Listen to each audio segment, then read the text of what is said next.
Today I'm going to be talking about the importance of purpose when we think about how we are conducting our life. Purpose is something that is so deeply important. It's really the core of the meaning that we derive from the universe and our engagement with it. And it is also something that I feel is dangerously devoid in our sort of modern materialist cultures.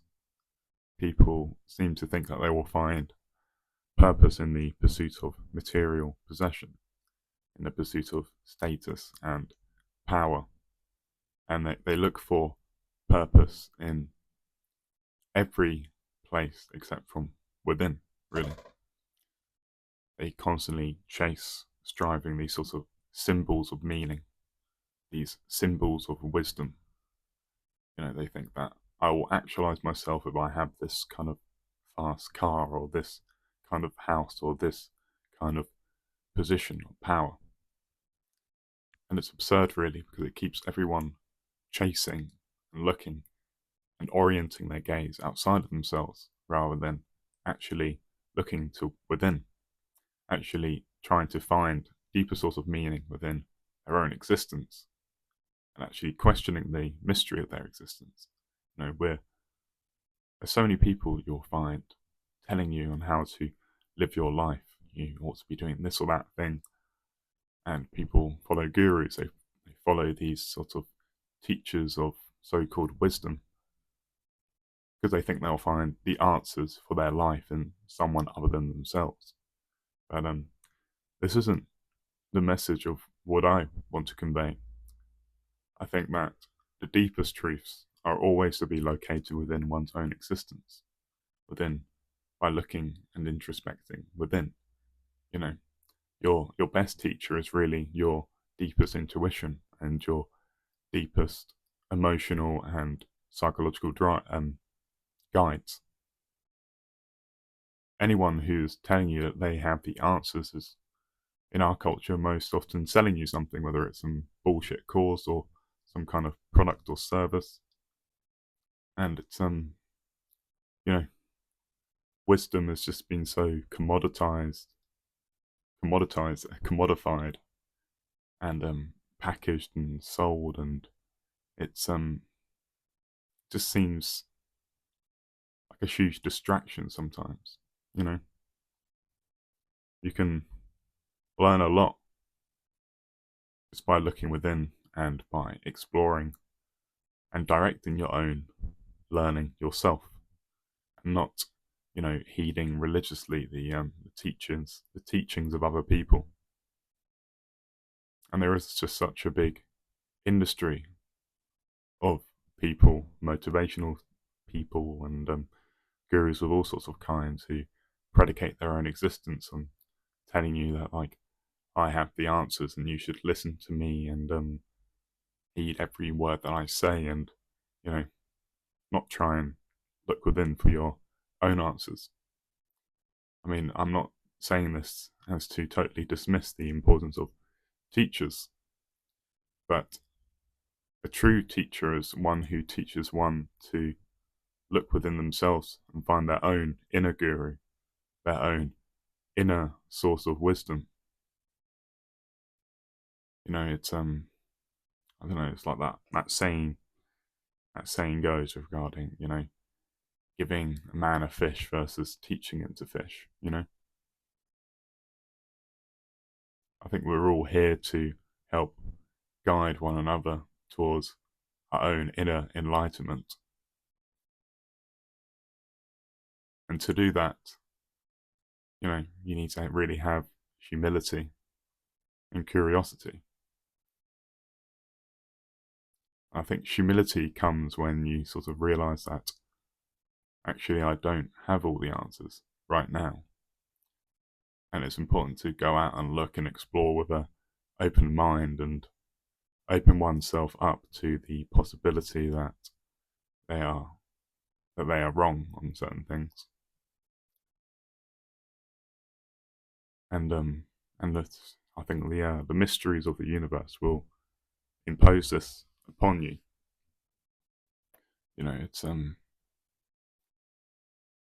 but I think that's a good thing, really. It's nice to know that there's always more to learn, always more to explore, and always more to figure out.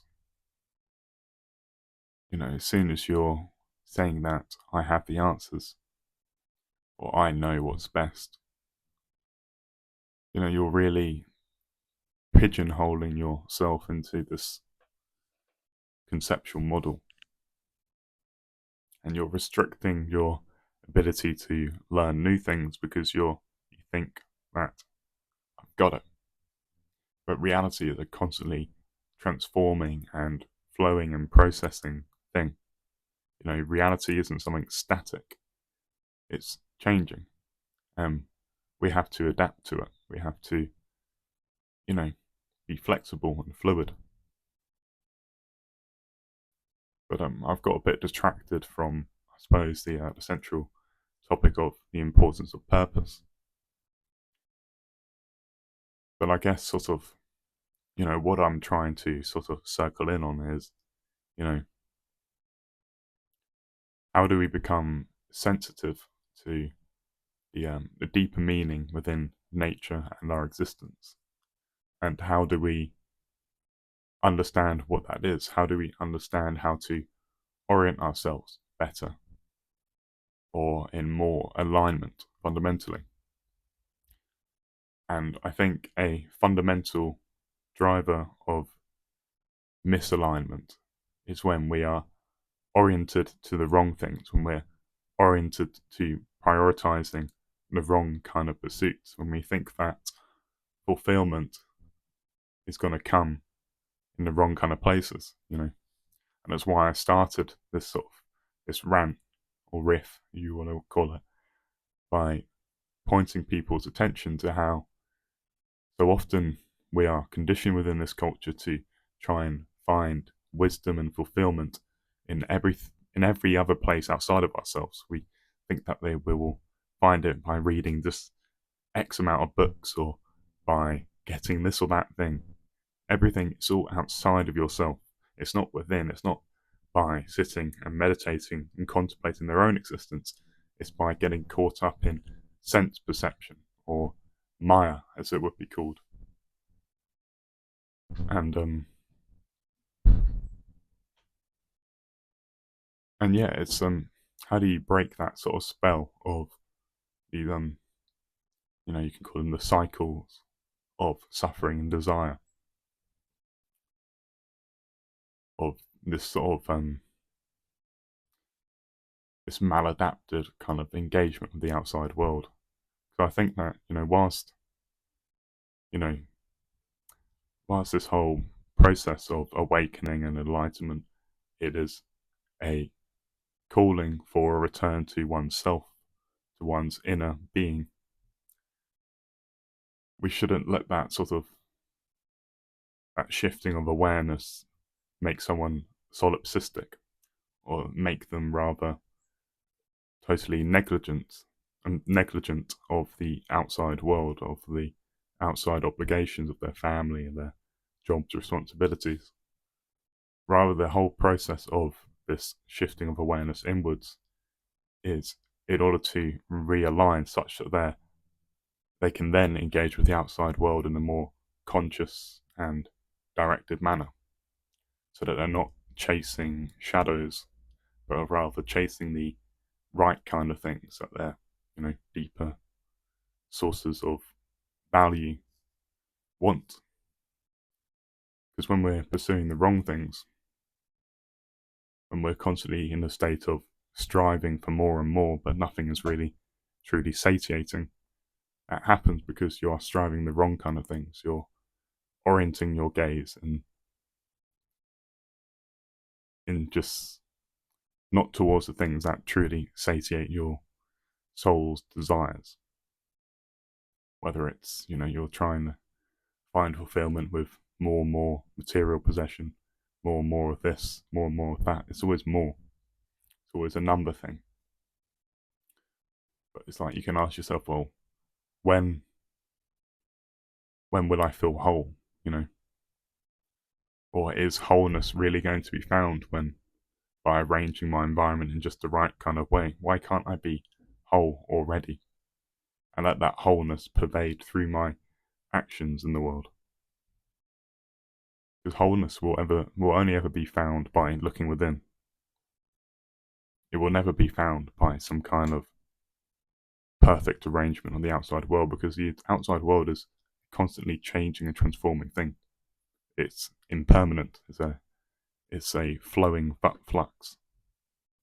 So if you're trying to find something stable outside of yourself, you're orienting your gaze and just to illusions. Really, it's an illusion to think that fulfillment will be found through that. Yes, you will find psychological safety by residing in a physically safe and nurturing environment. That's very important. We shouldn't ignore that. And it's rising certain thoughts for me about how much of our physical environments nowadays in so-called civilizations are fundamentally toxic, especially regarding the content that we consume on our phones, the food that we consume, the work environments that we have to integrate with to earn a so-called living that barely pays for the basic necessities of life. There is a deep necessity of not ignoring that. We need to address that because it's wrong.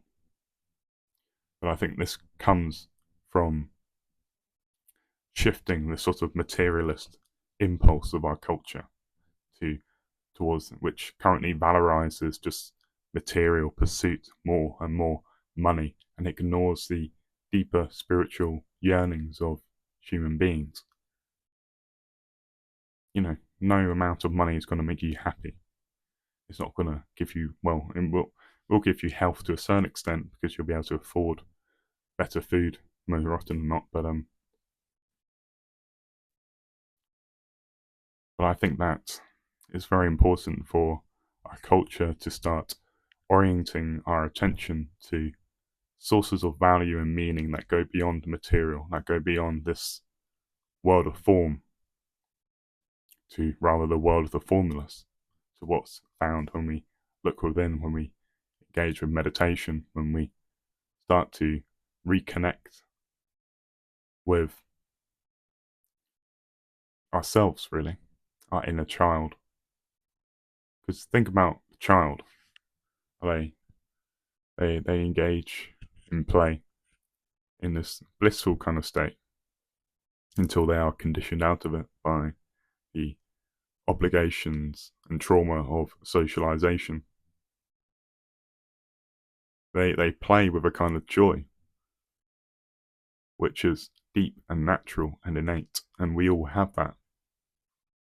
But we become disconnected from it, I think. But yeah, I think I'll leave that at that. It's a rambly one, but hope it's been insightful. Enjoy the rest of your day, like, subscribe, all that jazz. Goodbye.